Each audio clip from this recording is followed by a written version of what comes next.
Oke, kita bahas mulai dari yang pertama, trading plan PTBA dulu. Jadi kalau kita buka di web blognya ini, PTBA coba rebound dari efek adjustment ex dividend sesuai trading plan yang pernah dibuat tanggal 16 Juni. Ya, kemudian setelah adjustment rebound dari 2660 ke 2830 dan kembali koreksi.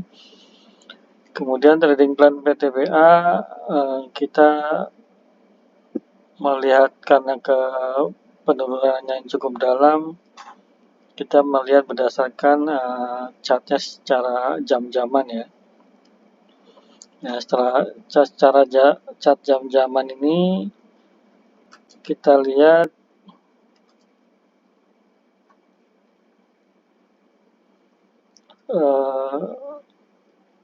PTBA mempunyai base support di area 2725 sampai 2745 ya. Kita lihat di sini ada pergerakan harga yang cukup ketat ya, antara range 2725 sampai 2745 ya. Seperti itu. Kemudian direkomendasikan belinya di area base supportnya tadi. Kemudian batasi resiko jika closing di bawah 2725, sedangkan range tradingnya antara 2660, 27, 2726, 2745, 2790, 2840 ya. Nah, jadi kita prediksi kemarin rekomendasinya beli area base supportnya ya antara 2725 ini sampai 2745, kemudian bisa kita jual di area 2765, 2790 sampai area 2830 ya. Oke, ini adalah posisi chart tanggal 7 Juli ya. Sekarang kita cek PTBA-nya setelah 2 minggu perjalanan trading. Oke, ini pada saat kita bahas trading plan-nya itu di tanggal 7 ya.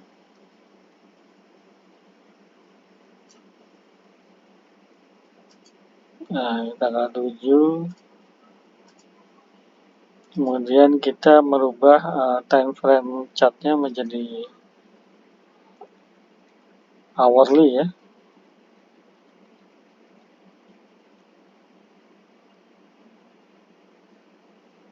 Jadi kalau kita lihat waktu itu kita bikin area base-nya adalah di sini.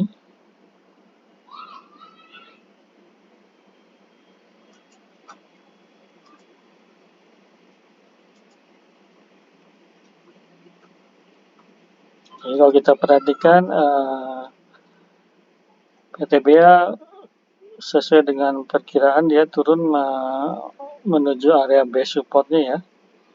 Ini terendah di area 2710, kemudian dia rebound ke area tertingginya di area 2810 ya. 2810 berarti sesuai dengan trading plan yang kita buat ya, kita prediksi area belinya di 2725 sampai 2745. Ternyata terendahnya di area 2710, kemudian dia rebound, kemudian area resistnya 2790 sampai 2840 ya. Tapi ternyata cuma nyampe di 2810 ya. Sementara ini belum mau ke 2840. Jadi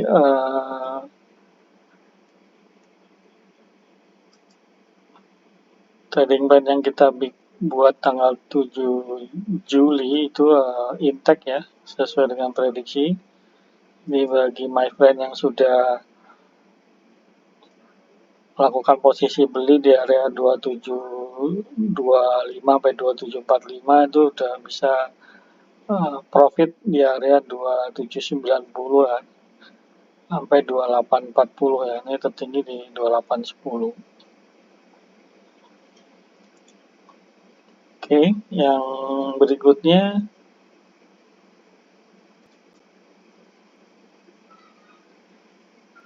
trading plan BCA yang kita buat tanggal 7 Juli 2023. Di situ kita melihat BCA pada saat closing 9.025 ini menjebol rising wedge-nya ya. Jadi ini rising wedge-nya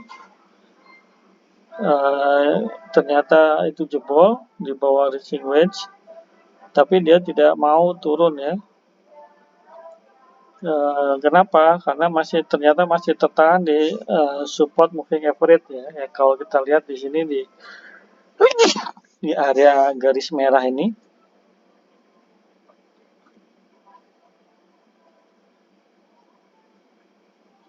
Ya, ini ada area garis moving average ya, kelihatan walaupun udah dijebol dia masih berusaha menahan di area moving average-nya. Jadi trading plan yang kita buat tanggal 7 Juli itu wait and see ya, karena tidak ada kejelasan kalau dia di atas garis dari rising wedge ini ada potensi naik ke upper dari rising wedge-nya ya. Ternyata dia kan di bawah, sedangkan kita pergerakan ke bawah pun dia masih tertahan di area moving average. Jadi rekomendasinya wait and see, menunggu konfirmasi breakdown ya. Karena kalau dia breakdown ada potensi koreksi lanjutan ke 8750 dan kemungkinan ada menutup gap di area 8500. Oke, kalau kita lihat untuk BCA pergerakan 2 minggu ini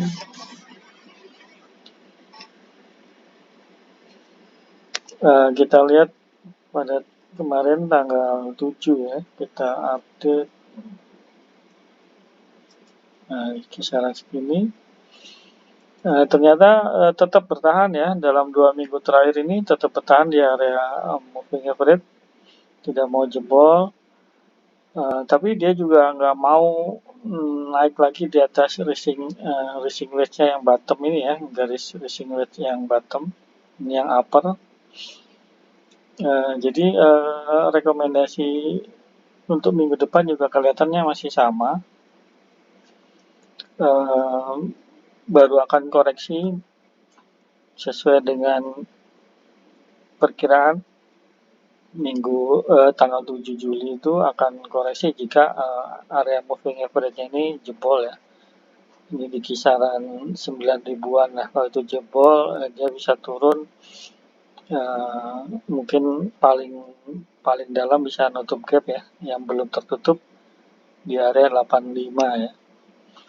Jadi kalau menggunakan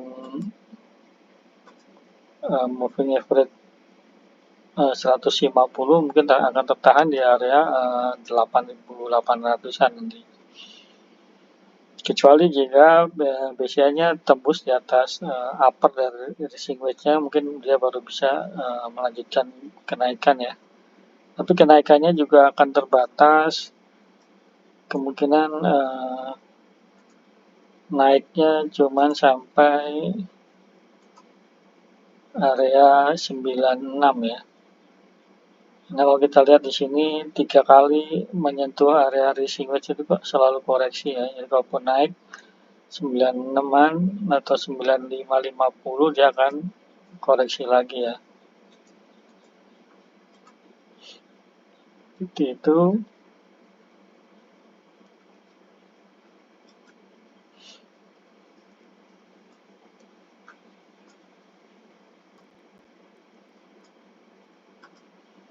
Oke, yang berikutnya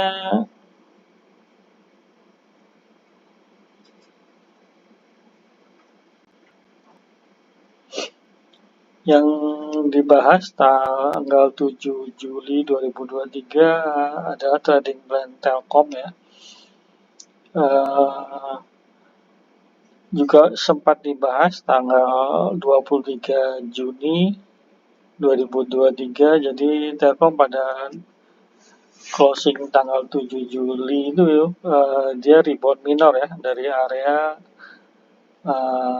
uptrend line-nya ya. Uptrend line ini dia rebound, tapi reboundnya juga terbatas, kemudian kembali lagi di area uptrend line-nya ya. Jadi kita prediksi pada saat tanggal 7 Juli kemarin itu Telkomnya membuat lower high ya. Maksudnya di sini tadinya tertingginya di area sini, kemudian dia turun, kemudian rebound, tapi tidak bisa lebih tinggi dari sebelumnya ya. Ini yang disebut dia making lower high, di mana setelah making lower high dia koreksi lagi dan tertahan di area uptrend line-nya ya. Jadi kalau sampai Telkom itu closing lebih rendah dari low sebelumnya di area 3930, bisa jadi akan mengkonfirmasi awal dari trend bearish dari Telkom ya. Sehingga kita merekomendasikan wait and see. Karena jika close di bawah 3930 berpotensi menuju area support Fibo di 3750 ya. Oke, kita lihat untuk Telkom perjalanan dalam 2 minggu kemarin mulai tanggal 7 Juli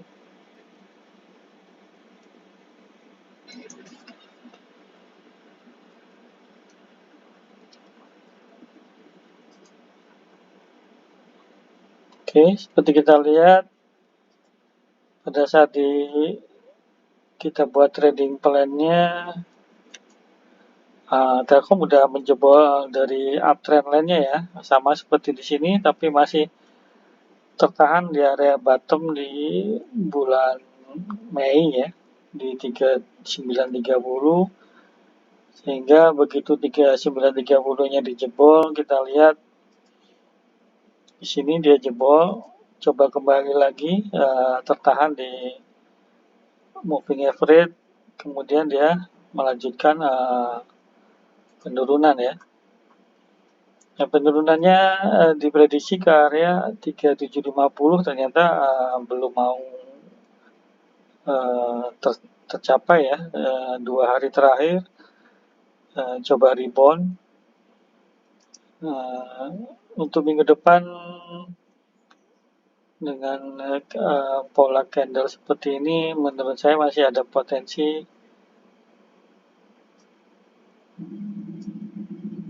untuk Telkom akan kembali lagi koreksi ya, menguji lagi area 3750 sebelum kemudian rebound mengetes area 3930. Jadi seperti itu, jadi ini kelihatan Telkom udah mengawali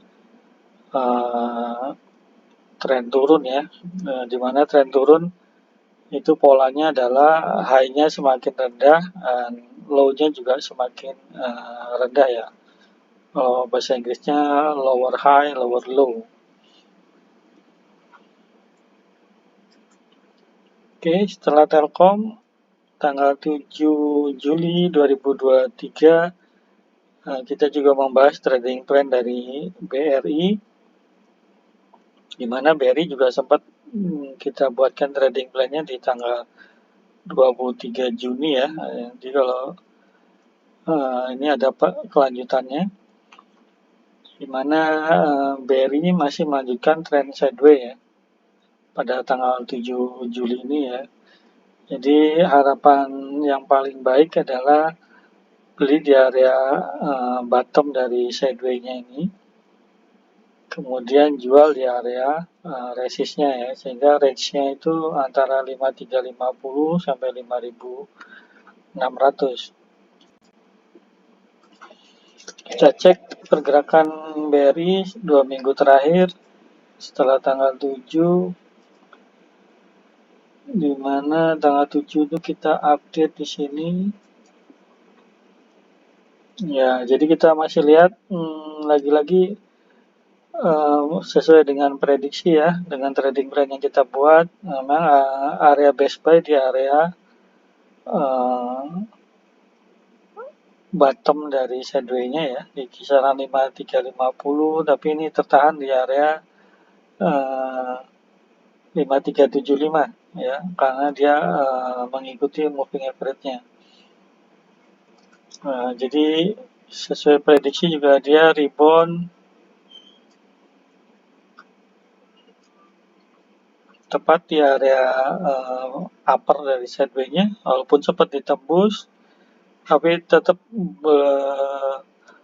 ada rejection ya, di mana nih ada ekor yang panjang di atas menandakan seller masih coba menekan ke bawah ya. Jadi untuk minggu depan kemungkinan untuk BRI kalau dia berhasil bertahan di atas sideways-nya,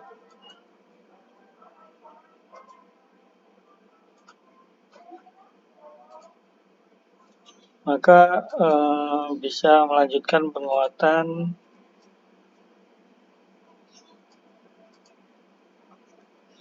menuju target baru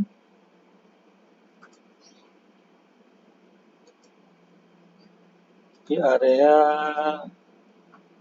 5850 ya untuk BRI-nya ya. Tapi kalau sellernya masih lebih kuat dari buyernya, maka kemungkinan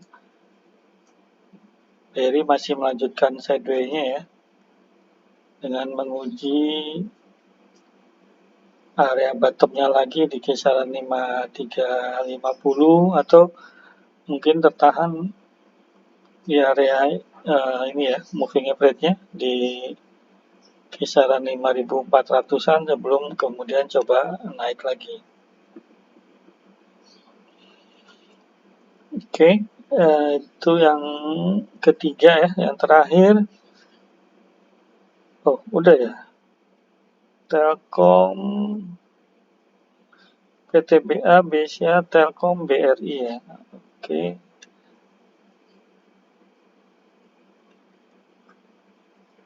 Oke, jadi tanggal 14-nya kita nggak ada trading plan karena saya ada kesibukan. Oke, ini lanjut kita ke tanggal 21 ya, yang sudah kita buat berdasarkan polling yang saya tanyakan di grup WhatsApp dan Telegram. Jadi yang paling banyak ditanyakan itu pertama masih dari saham banking ya, BCA. Jadi closing di tanggal 21 Juli itu di 9125. Jadi udah tadi juga udah kita bahas. Racing wedge-nya udah jebol tapi belum mau turun. Rupanya karena masih tertahan support dari moving average-nya ya. Jadi kalau kita lihat masih ada ketidakjelasan tren untuk BCA sehingga trading plan-nya wait and see, menunggu konfirmasi ya. Jika breakdown berpotensi koreksi lanjutan ke EMA 150 atau tetap ke paling jauh di gap-nya ya. Jadi ini mirip polanya dengan Telkom ya. Oke, kalau Telkom tadi udah confirm membuat lower low ya, di bawah moving average-nya MA27-nya. Jadi kalau Telkom tadi kan langsung koreksi tapi belum sampai di support di 3750. Kalau BCA ini masih coba nahan di area moving average-nya. Jadi untuk minggu depan kita akan melihat apakah BCA ini masih mau bertahan di atas moving average 27 yang garis merah ini atau dia mau menjebol ngikut Telkom ya. Karena minggu depan ada pertemuan The Fed ya, katanya rumornya akan naik suku bunganya lagi ya. Jadi kalau kita mau lihat lagi tadi yang lebih besar, ini BCA masih belum ada kejelasan tadi ya, kita udah bahas untuk minggu depan. Apakah dia bisa menembus ke atas dari bottom rising wedge-nya atau dia malah menembus ke bawah di bawah moving average-nya.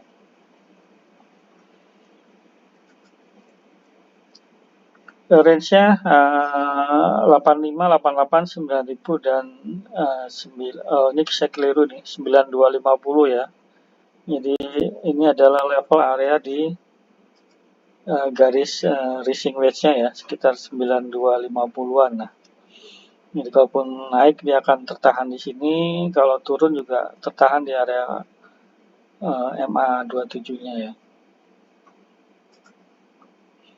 Oke, yang kedua yang banyak ditanyakan masih tadi juga sudah kita bahas ya, muncul lagi di minggu ini banyak orang yang minta dibuatkan trading brand Telkom.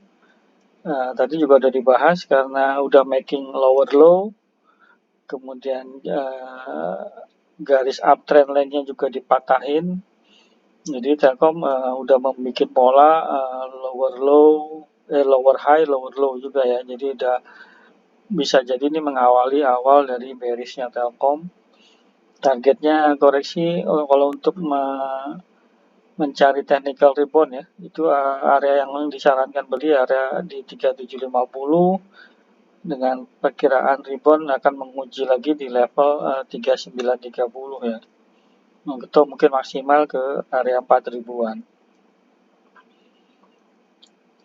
Yang berikutnya yang berdasarkan polling yang paling banyak ada BNI. BNI closing di 9000. Ini kebalikan dari BCA ya. Kalau BCA itu rising wedge, ya kalau yang BNI ini adalah falling wedge ya. Ini juga pernah kita bahas di tanggal 16 Juni pada saat kita membentuk pola ini ya, pattern falling wedge. Ternyata harapan waktu tanggal 16 Juni ya, kita berharap BNI ini turun di bottom dari falling wedge-nya sebelum dia rebound ya. Ternyata dia agak sulit turun di bawah ke bottom falling wedge-nya, sehingga untuk saat sekarang saya melihat ini minggu ini ya, mungkin minggu ke depan dia akan membentuk pola baru ya. Ini yang kita namakan dengan downtrend channel ya, dimana kita ada dua garis yang sejajar ini, sehingga untuk BNI minggu depan ini kelihatannya akan bergerak di area-area downtrend channelnya ya. Ini kalau kita mau lihat untuk BNI,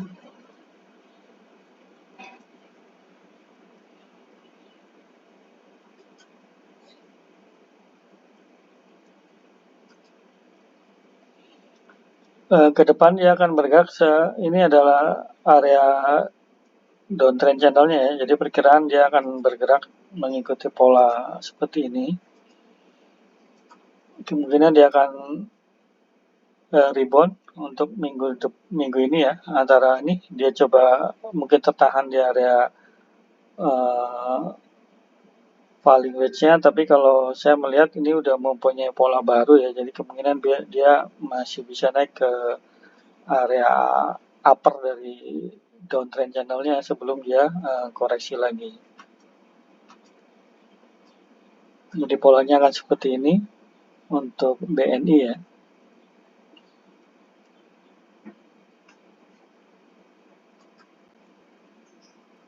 Oke, yang terakhir Astra. Astra closing di 6450 ya. Ini dia menjebol sama seperti Telkom ya. Uptrend line-nya dijebol. Jadi sudah dipatahkan. Apakah ini akan menjadi awal dari bearish untuk Astra? Tapi ini belum se-confirm dari Telkom ya. Dimana kalau Telkom tadi udah membentuk lower high, lower low ya. Tapi kalau Astra ini baru patah aja. Jadi kemungkinan dia akan mencoba rebound dulu, dimana jika reboundnya itu tidak bisa lebih tinggi dari high sebelumnya, maka dan kemudian dia koreksi, maka sudah bisa dipastikan indikasi awal dari bearish di Astra bisa dikonfirmasi ya. Jadi setelah sideways panjang sejak awal Juni, ini kita pernah bahas jauh sekali ya di bulan Juni tanggal 9. Ya, pada saat itu juga kita udah lihat dia akan menjadi sideways dan memang seperti kebiasaan ya kalau pada saat masa sideways ini ada kemungkinan orang-orang yang udah beli di awal Juni ya, itu setelah harga sahamnya nggak naik-naik sehingga mereka menjadi tidak punya keyakinan sehingga dia berbalik arah malah jualan ya. Jadi untuk trading plan Astra masih apakah ini akan menjadi bearish ya, saya masih ada tanda tanya karena bisa saja Astra ini nanti rebound lebih tinggi dari sebelumnya sehingga bearishnya jadi batal ya. Jadi kita akan menunggu konfirmasi pergerakan Astra 1-2 minggu ini. Apakah dia bisa rebound melebihi high sebelumnya atau malah dia akan setelah rebound akan membuat lower low ya, itu bisa dikonfirmasi akan menuju bearish ya. Jadi untuk menghadap rencana melihat technical rebound dari Astra ini ada peluang kita boleh beli di area 64 atau kalau masih lebih turun lebih dalam bisa ambil lagi di area 62 ya sebelum kemudian ada technical rebound ya. Jadi untuk Astra ini udah dijebol ya, garis uptrendnya yang udah cukup panjang ya dari Januari ya, dia uptrend ternyata bulan Juli ini malah patah ya. Jadi yang kita takutkan kalau ini menjadi awal bearish ya polanya jadi dari high kemudian dia bikin low, kalau reboundnya dia nggak akan lebih tinggi dari sini maka dia akan membuat lower high ya. Nah, ini yang ditakutkan kalau dia membuat lower low lagi, maka untuk Astra nanti kita bisa membuat garis downtrend ya. Jadi berarti uptrendnya ini hilang ya, berganti arah jadi bearish ya. Jadi trennya tadinya naik menjadi tren turun, seperti itu kira-kira. Tapi kita belum tahu nanti area reboundnya apakah di sini, apa di sini kita belum kelihatan. Tapi prediksi seharusnya akan melakukan technical rebound dulu karena untuk memenuhi syarat membuat lower high itu dia harus ada technical rebound dulu. Jadi buat yang mau ambil technical rebound itu bisa coba beli ya. Kemarin sempat sebetulnya turun low-nya di 6375 ya, tepat di satu tick di bawah Fibo ya, kemudian dia langsung diangkat. Nah, ini mungkin mudah-mudahan indikasi rebound. Jadi bisa akumulasi beli di 64, tapi kalau itu jebol bisa ambil lagi di 6250 sampai menunggu technical reboundnya ya. Seperti itu. Oke, kita udah membahas review dari trading plan di tanggal 7 ya. Ini ada 4 PTBA, BCA, Telkom, BRI. Kemudian trading plan baru untuk tanggal closing tanggal 21 yaitu BCA, Telkom, BNI, dan Astra ya. Mungkin sampai sini ada pertanyaan yang mau ditanyakan.